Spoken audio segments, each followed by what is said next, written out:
Kyama cha Wiper nikyambiisya kwi umunthi walanyo wa kwikia vinya ta mawiyumbanisyo ma tene ma uteti ukite wa Usumbi mwakani wa 2027 Maineenea musyini wa ilovia atongoi kyamani meweta kana vinya wa Wiper wina vata munene nthini wa usoli wa siasa sya mesani nene unyuvani ukite wa mwaka wa 2027 livyotiumbanityo niwe Benjamin Mwaka.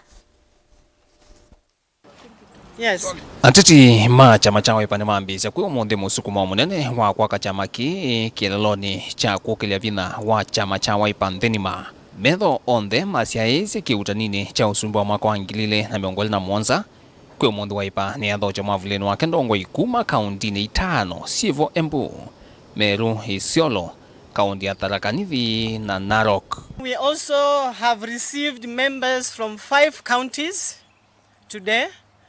Very senior members from Tharaka Nithi, Meru, Embu, Isiolo and Narok. We have received members, strong members from those parties. And as a party, we are looking forward to receive more members and to work with all the members from all the counties in this country, because Wiper now is the party to watch. I want to say this, as Wiper party, we are going to refurb ourselves. We have very clear strategies and we have a very clear plan for the country to save this country and to struggle it out of the yokes of the new colonizers. The new colonizer globally is the Kenya Kwanza government. They are colonizing Kenyans. Ndongoi isya Wiper ila sikikaloni kini syatangaza sanzo muungamo kana nongina ndongoi yo Dr. Stephen Kalonzo Musyoka ukite Usumbi na kumwendo cha president wao Dr. William Ruto Musie iweta ivinda yake kulika State House unithianeye. Nataka kueleza ya kwamba msimamo wetu uko na azimio, na ile ya muhimu msimamo wetu uko na Wakenya wote. Kenyans have endorsed Dr. Stephen Kalonzo Musyoka. Kwa hivyo maneno ingine, watch the space. This time watch the space. And I said 100% of hustlers are speaking to Kalonzo Musyoka. And watch this space. Na leo tumeamua ya kwamba 2027 Kalonzo Musyoka is the option, is the best option for Kenya, because wale wako ndani saa hii wameharibu, na Kalonzo ni trustworthy, sio mtu wa kudanganya ovyo ovyo kama hao wako kwa kiti.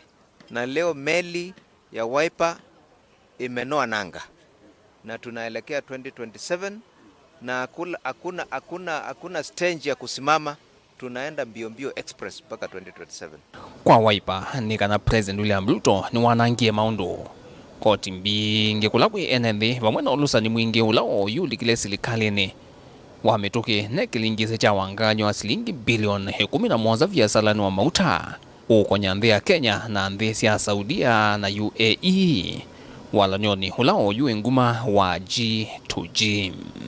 We are here to see, and we want to call upon all the agencies to work independently and move with speed to tell us what is this G2G on oil matters. Because within a week, so much has been spoken about it. But all the agencies which are supposed to deal with corruption, all the agencies which are supposed to deal with getting to the bottom line of this issue must move with speed and tell Kenyans, are we going to see the cost of fuel coming down? When President Kibaki came to power, he did not blame President Moi for anything. He went on. In the first 100 days, there was a change. In fact, upon his election, the shilling gained against the dollar. The biggest problem in Kenya is corruption. And the current government is encouraging corruption instead of fighting corruption. Vilingwa mavoku musyini wa ilovia. Nye, nito Benjamin Mwaka.